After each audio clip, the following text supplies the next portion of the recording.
یعنی out of country out of city رشتے کرواتے ہیں، جہاں کہیں سے بھی یعنی کوئی کہے ہم انشاءاللہ قرآن کے لیے تیار ہیں۔ جو رشتہ اللہ کے ہاں آپ کے لیے لکھ دیا گیا ہے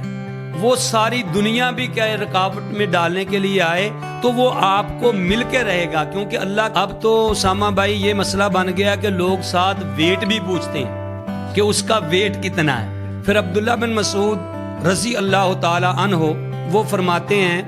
کہ اگر مجھے یہ معلوم ہو جائے کہ میری زندگی کے صرف 2 دن باقی رہ گئے ہیں تو وہ بھی میں نکاح کے بغیر نہ گزاروں، یعنی نکاح کی اتنی اہمیت ہے۔ بسم اللہ الرحمن الرحیم، السلام علیکم۔ اے ٹو زی نیوز پوائنٹ کے پلیٹ فارم سے میں ہوں آپ کا میزبان اسامہ مرزا۔ آج ہم بات کریں گے پاکستان کے ایک ایسے مسئلے کے اوپر جو کہ ہر گھر کا مسئلہ ہے۔ دیکھا جائے کہ پاکستان میں رہتے ہوئے جو کہ غیر شادی شدہ افراد کی جو شرح بہت حد تک بڑھ گئی ہے، لیکن اگر دیکھا جائے کہ پورے پاکستان میں میرج بیورو کی تعداد بھی بہت بڑھ گئی ہے، لیکن میرج بیورو کی تعداد بڑھنے کے باوجود لوگ پریشان نظر آتے ہیں رشتوں کی تلاش میں۔ اسی مسئلے کے حل کے لیے آج ہمارے ساتھ قاری ریاض صاحب موجود ہیں جو کہ ایک دیندار شخص ہیں اور ماشاءاللہ میرج بیورو کا ورک کر رہے ہیں اور فری آف کاسٹ لوگوں تک یہ میسج پہنچا رہے ہیں کہ سنت کے مطابق کیسے شادیاں کی جانی چاہیے۔ ان سے ہم بات کریں گے، ان سے پوچھیں گے کیا کہنا ہے ان کا۔ السلام علیکم۔ وعلیکم السلام ورحمۃ اللہ۔ قاری صاحب بہت شکریہ آپ کے قیمتی ٹائم کا۔ قاری صاحب سب سے پہلے آپ ہمیں یہ بتائیے گا کہ آپ جانتے ہیں معاشرے میں لوگ بہت زیادہ پریشان ہیں، جس کو لڑکی کا رشتہ چاہیے، جس کو بیٹے کا رشتہ چاہیے، دونوں ہی پریشان ہیں۔ تو سنت کے مطابق کس طرح کا رشتہ تلاش کرنا چاہیے، کیا کہیں گے اس کے بارے میں؟ قرآن و سنت کی روشنی میں آگاہ کریے گا۔ الحمدللہ وحدہ والصلاۃ والسلام علی من لا نبی بعدہ۔ سب سے تو پہلے میں اسامہ مغل بھائی ہم آپ کو اہلاً و سہلاً و مرحبا کہتے ہیں کہ آپ ہمارے دفتر زوج بیرو میں تشریف لائے،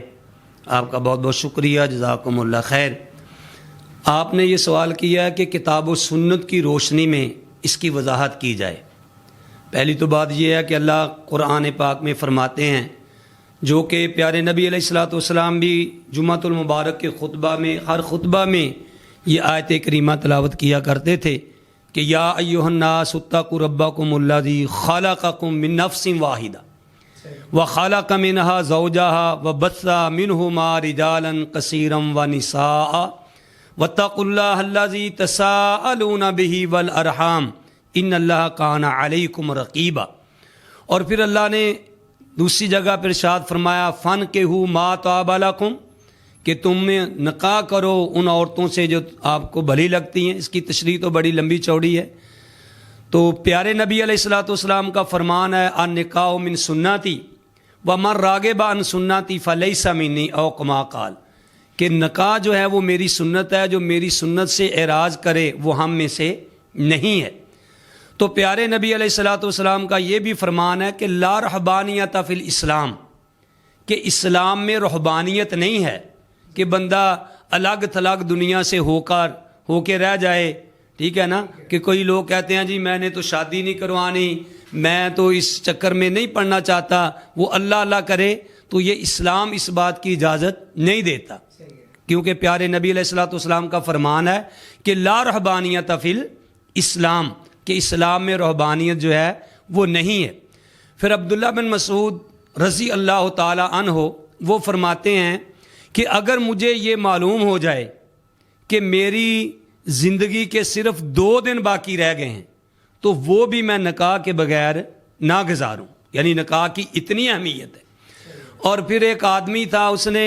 بڑے پیارے انداز سے وہ اللہ کو کہہ رہا تھا، اس کی بیوی فوت ہو گئی، وہ بیچارہ اکیلا رہ گیا، وہ کہنے لگا کہ اے اللہ کلہ تو ہی پھا بنائے، اے اللہ کلہ تو ہی پھا بنائے۔ مطلب اس نے ایسے پیارے انداز میں کہا، پتہ نہیں اللہ کو اس کی یہ بات کتنی یعنی اچھی لگی ہوگی کہ اس کے دل سے یہ بات نکلی تھی۔ تو اسامہ بھائی دوسری بات یہ ہے کہ یہ نکاح پیارے نبی علیہ الصلوۃ والسلام کی سنت ہے، اس کو ہمیں اہمیت دینی چاہیے۔ یہ قرآن کا حکم ہے، پیارے نبی صلی اللہ علیہ وسلم کے فرمان کا حکم ہے، ٹھیک ہے نا۔ تو اس لیے ہم اس بات کو معمولی نہ سمجھیں اور ان لوگوں کو ہم اچھا نہ سمجھیں جو کہتے ہیں فلاں آدمی نے تو نکاح نہیں کیا، اس نے تو رشتہ کروایا نہیں یار، بڑا اللہ کا وہ ولی ہے، وہ بڑا پہنچی ہوئی سرکار ہے، اس نے نکاح بھی نہیں کیا۔ تو پیارے نبی علیہ الصلوۃ والسلام نے بھی ان باتوں کی تردید کی ہے، اور قرآن و سنت کی روشنی میں میرے بھائیوں ان آدمیوں کی جو ہے وہ حوصلہ افزائی نہیں، بلکہ ان آدمیوں کا رد کیا گیا ہے جو نکاح کو اہمیت نہیں دیتے۔ جی کر صاحب مجھے بتائیے گا کہ پورے پاکستان میں یا کم از کم پنجاب کے اندر جو آپ میرج بیورو ورک کر رہے ہیں، آپ کیا سمجھتے ہیں کہ کوئی آپ کے ساتھ جو رابطہ کرتا ہے تو آپ کیا کیا چیزیں ان میں دیکھ کے ان کے لیے جو رشتہ ان کو دکھا دیتے ہیں، کیا کرتے ہیں آپ، اس کا تھوڑا پیٹرن بتائیں۔ کہ لوگ زیادہ تر وہ جب بھی ہم سے کوئی مطالبہ کرتے ہیں یا رشتے کے بارے میں کہتے ہیں، وہ کہتے ہیں کہ جناب لڑکی والے کہتے ہیں کہ لڑکا خوبصورت ہو، لڑکا جو ہے وہ تعلیم یافتہ ہو، وہ سرکاری نوکری کر رہا ہو، وہ سمارٹ ہو، ٹھیک ہے نا جی، اور اس کے پاس گاڑی بھی ہو۔ اور جب لڑکے والے آتے ہیں وہ کہتے ہیں کہ ہمیں لڑکی وہ چاہیے جو لڑکی خوبصورت ہو، سمارٹ ہو، لمبی ہو۔ اب تو اسامہ بھائی یہ مسئلہ بن گیا کہ لوگ ساتھ ویٹ بھی پوچھتے ہیں کہ اس کا ویٹ کتنا ہے، ویٹ بھی، اور پھر اس کا یعنی بلڈ گروپ جو ہے وہ بھی انہوں نے پوچھنا شروع کر دیا ہے کہ وہ اس کا کیا ہے۔ یعنی اس طریقے کے وہ مطالبے کر رہے ہیں کہ جناب پھر آپ کو میں ایک مزیدار بات بتاتا ہوں کہ میں نے کسی کو رشتہ دکھلایا، وہ کہتا تھا کہ لڑکی مجھے سمارٹ چاہیے، تو لڑکی جب میں نے ان کو سمارٹ دکھائی تو اس نے لڑکی کو دیکھ کے کہنے لگا کہ ہاں جی مجھے پسند ہے، اور اس کی والدہ ساتھ تھی، وہ اس کی والدہ ذرا موٹی تھی، تو بعد میں مجھے وہ آدمی کہنے لگا یار میں نے اس لڑکی کے ساتھ رشتہ نہیں کرنا، کیونکہ نکاح کے بعد شادی کے بعد اس نے بھی موٹی ہو جانا، ٹھیک ہے نا۔ ایسی لوگ باتیں کرتے ہیں۔ اور پھر دوسری بات یہ ہے کہ ہمارے معاشرے میں یہ بھی ہے کہ وہ لوگ کہتے ہیں جی دیکھو قد چھوٹا اس کا نہ ہو، اور وہ لڑکی جو ہے وہ موٹی نہ ہو۔ یعنی قد چھوٹا ہونا یا موٹا ہونا یہ بہت بڑا جرم ہمارے معاشرے میں سمجھا جاتا ہے، حالانکہ قد چھوٹا ہونا اس کے اپنے اختیار میں نہیں ہے۔ پیارے نبی کریم صلی اللہ علیہ وسلم کی بیوی خود ان کا قد یعنی چھوٹا تھا بہت، ٹھیک ہے نا، نبی علیہ الصلوۃ والسلام نے اس کو قبول کیا، اور پھر اللہ نے ہمیں پیدا کیا ہے، اللہ خالق ہے، اللہ خالق و کل شیء، اللہ ہر چیز کا خالق ہے۔ تو جب ہم ایسا کسی پہ اعتراض کرتے ہیں گویا کہ ہم اللہ پہ اعتراض کرتے ہیں کہ اللہ نے اس کو چھوٹا کیوں بنایا، تو لوگ اس طریقے سے مطالبے کرتے ہیں جس کی وجہ سے رشتے لیٹ ہو رہے ہیں اور لوگ پریشان ہو رہے ہیں۔ اچھا کر صاحب ایک اور بات ہے کہ جو بڑے نامی گرامی میرج بیورو ہے کام کروا دیتے ہیں، کام کروانے کے دیکھا جاتا ہے کہ جی کچھ بتا دیتے ہیں، کسی کو کچھ بتا دیتے ہیں، چند ماہ بعد ہی ان کی ڈیورس ہو جاتی ہے، تو وہ دونوں طرف سے بھی پیسے لے کے بھاگ جاتے ہیں۔ اس حوالے سے آپ کیا کہیں گے کہ لوگوں کو کیا کیا معیار دیکھنا چاہیے؟ بات یہ ہے کہ آج کل واقعی اس میں کوئی شک و شبہ نہیں ہے کہ جگہ جگہ یہ دفتر لوگوں نے کھولے ہوئے، ان لوگوں نے یہ اپنا کاروبار بنایا ہوا ہے، ان لوگوں نے یہ اپنا کاروبار بنایا ہے۔ وہ کاروائی ڈالنے کے لیے ایک دوسرے کو رشتہ دکھا کے اپنی فیس وصول کر لیتے ہیں، بلکہ بعض لوگ تو ایسے بھی ہیں کہ انہوں نے اپنے دفتر میں ایک ساتھ کوئی لڑکی رکھی ہوئی ہے اور جس سے فیس لے لیتے ہیں کاروائی ڈالنے کے لیے، اس کو کسی بڑے ہوٹل میں لے کے چلے جاتے ہیں، وہاں کھانا بھی ان سے اچھا کھاتے ہیں اور کہتے ہیں کہ یہ ہمارے پاس لڑکی ہے، اور پھر جب وہ کہتے ہیں کہ ہمیں جی ٹھیک ہے اوکے ہمیں پسند ہے، ٹھیک ہے نا، کیونکہ وہ ڈالی تو کاروائی ہوتی ہے، تو بعد میں کہہ دیتے ہیں کہ جی وہ لڑکی جو ہے نا وہ یعنی اس کو پسند نہیں آیا، لڑکی والوں کو آپ پسند نہیں آئے، ٹھیک ہے نا، تو اس طریقے سے وہ اپنی فیس جو ہے وہ وصول کر لیتے ہیں، جبکہ یہ بالکل ناجائز ہے، قطعی طور پہ حرام ہے، ان کی کمائی یہ حرام ہے، ان کو ایسا نہیں کرنا چاہیے۔ صحیح ہے۔ اچھا کر صاحب لوگ کہتے ہیں کہ رشتوں میں بندش آ جاتی ہے، ٹھیک ہے، اس میں کے بارے میں آپ کیا کہیں گے کہ بندش واقعی ہوتی ہیں؟ لوگوں کی اپنی ایک سمجھ کی بات ہوتی ہے کہ جو ان کے معیار ہی اتنے اونچے کر لیتے ہیں کہ وہ رشتے خود نہیں پسند کرتے، پھر بہانہ یہ کہتے ہیں کہ ہمیں ہماری بندش آ رہی ہے، کیا کہیں گے اس کے بارے میں؟ اسامہ بھائی بات یہ ہے، یہ بالکل بات جو ہے نا قطعی طور پہ مناسب نہیں ہے، یہ ایسے ہو ہی نہیں سکتا، نہ کوئی کسی کا رشتہ باندھ سکتا ہے،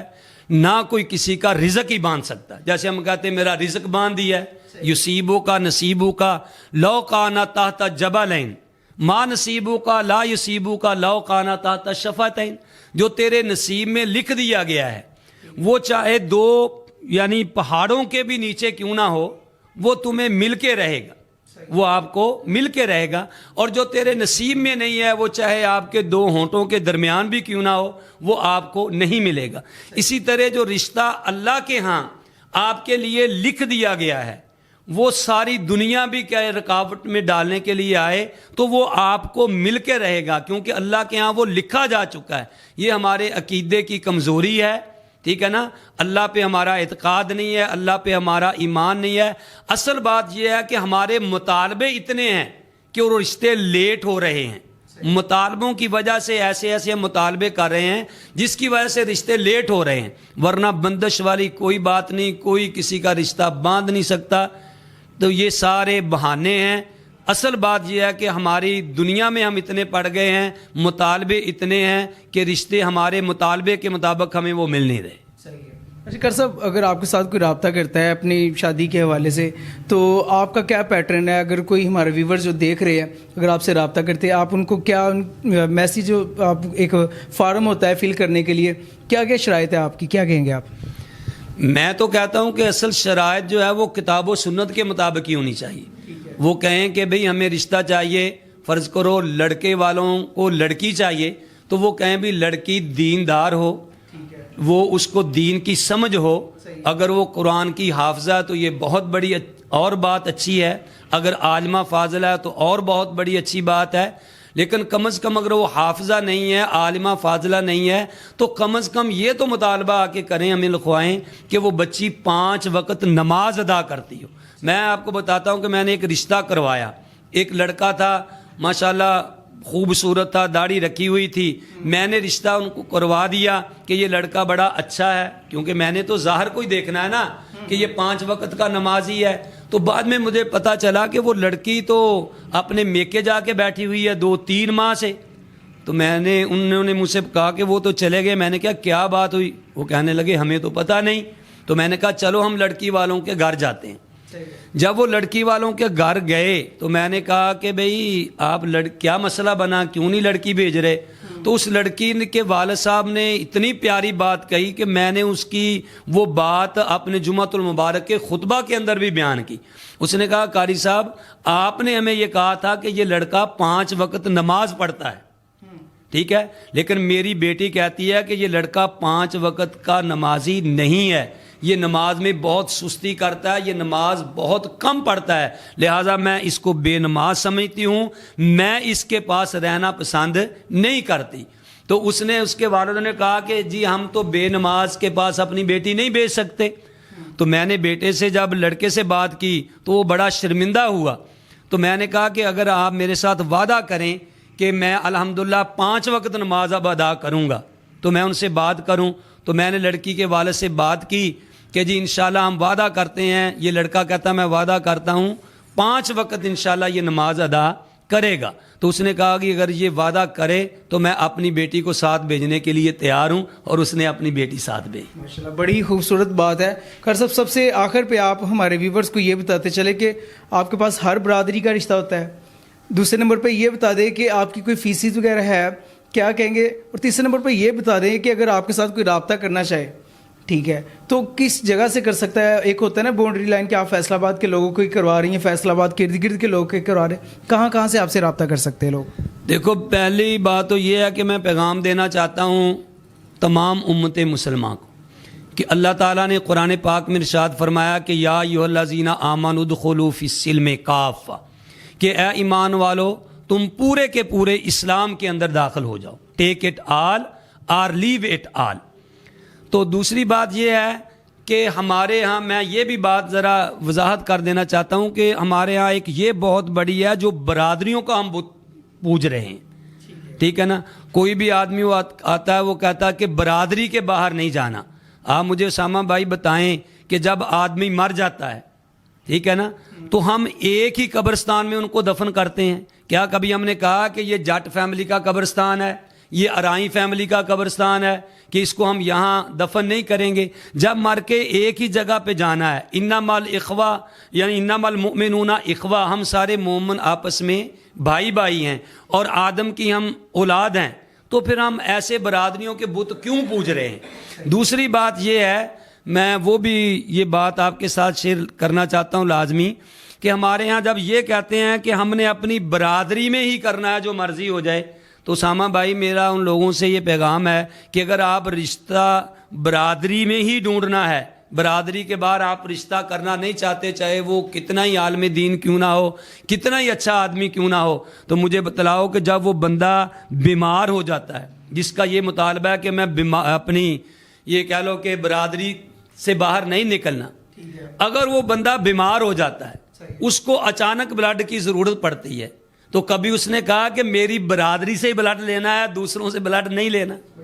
ٹھیک ہے نا؟ حالانکہ وہ بلڈ اس کے اندر جا رہا ہے، اس کی وینوں میں جا رہا ہے، اس کے جسم کا وہ حصہ بن رہا ہے، اس وقت تو کسی نے نہیں کہا کہ بلڈ بھائی میں اگر رائی ہوں تو رائی سے ہی بلڈ لینا ہے، جٹ ہوں تو جٹ سے ہی لینا ہے، اس وقت تو کہتے ہیں کہ جہاں سے ملتا ہے جلدی کرو، جان بچانی ہے، وہ لے کے آؤ، تو بلڈ تو ہر آدمی سے لے لیا جاتا ہے، لیکن رشتے کے بارے میں ہم برادریوں کے بت پوج رہے ہیں، تو یہ کام بھی ہمیں نہیں کرنا چاہیے۔ بہت بڑی بات ہے یہ جی۔ ہاں جی، دوسری بات یہ ہے کہ ہمارا آپ نے طریقہ کار پوچھا ہے، الحمدللہ ہم یعنی out of country, out of city رشتے کرواتے ہیں، جہاں کہیں سے بھی یعنی کوئی کہے ہم انشاءاللہ قرانے کے لیے تیار ہیں، لیکن لوگوں کا اور ہمارا جو طریقہ کار ہے زوج میرج بیورو والوں کا، ہمارا یعنی طریقہ کار الگ ہے۔ شہزاد بھائی صاحب بھی میرے یعنی کولیگ ہیں، ہمارا طریقہ کار الگ ہے کہ ہم پہلی تو بات ہے کہ کسی سے یہ مطالبہ نہیں کرتے کہ ہم نے اتنی فیس لینی ہے، اور یہ بھی مطالبہ ہم نہیں کرتے کہ جی ہم رشتہ کروانے کے بعد اتنی فیس لیں گے، یا ہم آپ کو 2 رشتے کروائیں گے، 2 دکھائیں گے یا 3 دکھائیں گے اور پھر دوبارہ نئے سرے سے ان کی فیس ہوگی۔ ہم ان کو کہتے ہیں کہ آپ جتنی فیس دے سکتے ہیں وہ دیں، کیونکہ ان کا بھی حق بنتا ہے، ہم محنت کرتے ہیں، ہم گاڑی پہ جاتے ہیں، ہمارے مہمان آئیں تو ہم ان کی خاطر تواضع بھی کرتے ہیں، یہ دفتر ہے اس کے بھی خرچے ہیں، ٹھیک ہے نا؟ تو ہم ان سے مطالبہ تو نہیں کرتے، لیکن ان کو چاہیے کہ وہ بھی ہمارا خیال رکھیں۔ دوسری بات ہے کہ جب ہم رشتہ ان کا کروا دیتے ہیں، پھر وہ اپنی طاقت کے مطابق کہتے ہیں نا کہ یہ نہ ہو کہ ایک بندہ کروڑوں پتی ہے، ملوں کا مالک ہے، محلوں کا مالک ہے، وہ آ کے یعنی ہمیں فیس اتنی دے کہ ہمارا پکڑنے کو بھی جی نہ چاہے، تو وہ ایسی بات بھی نہیں، اس کو بھی خیال رکھنا چاہیے۔ وہ کہتے ہیں نا کہ اہل دریا سے ملے پیاسے کو شبنم، اہل دریا سے ملے پیاسے کو شبنم، سنگ دلی ہے یہ سخاوت نہیں، ٹھیک ہے نا؟ تو اس لیے ان کو بھی چاہیے، اور الحمدللہ ہماری یہ نیت نہیں ہے کہ ہم نے یہ دفتر یعنی اسی لیے کھولا کہ ہم لوگوں کی فیس کے اوپر بیٹھے ہوئے ہیں، الحمدللہ ہم اپنا بھی کام کرتے ہیں، میں خطابت بھی کرتا ہوں، امامت بھی کرتا ہوں، مدرسہ بھی الحمدللہ چلا رہا ہوں، وہاں بھی الحمدللہ میں پڑھا رہا ہوں، ٹھیک ہے نا جی، اور الحمدللہ میں مختلف اکیڈمیوں میں بھی پڑھانے جاتا ہوں۔ یہ ہمارا ذریعہ معاش نہیں، یہ تو ہمارا ایک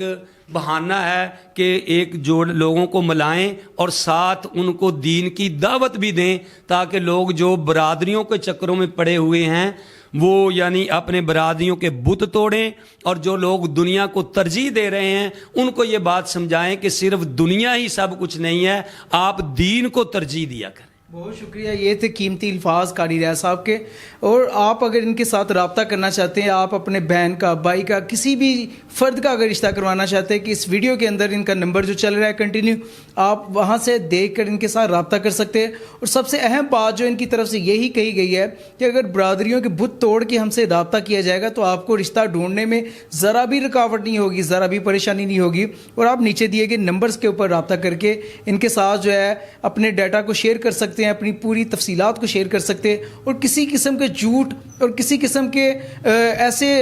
عمل کے بغیر یہ رشتہ کرواتے ہیں کہ جو آپ دیکھ سکیں کہ جو دوسرے میرج بیورو کرواتے ہیں کہ کچھ اچھائیاں ہیں جو وہ بڑھا چڑھا کے بیان کر دیتے ہیں یا برائیوں کو چھپا کے بیان کرتے ہیں، اس طرح کا کوئی کام نہیں ہوتا۔ آپ کو قاری ریاض صاحب کا نمبر بھی چل رہا ہے، شہزاد صاحب جو ان کے ساتھ ہوتے ہیں جو سینئرز ہیں ان کا بھی نمبر چل رہا ہے، آپ ان کے ساتھ رابطہ کر کے اپنے ڈیٹا کو شیئر کر سکتے ہیں اور اپنی مرضی کا جو ہے رشتہ حاصل کر سکتے ہیں۔ اپنے میزبان اسامہ مرزا کو اجازت دیجیے گا، اللہ حافظ۔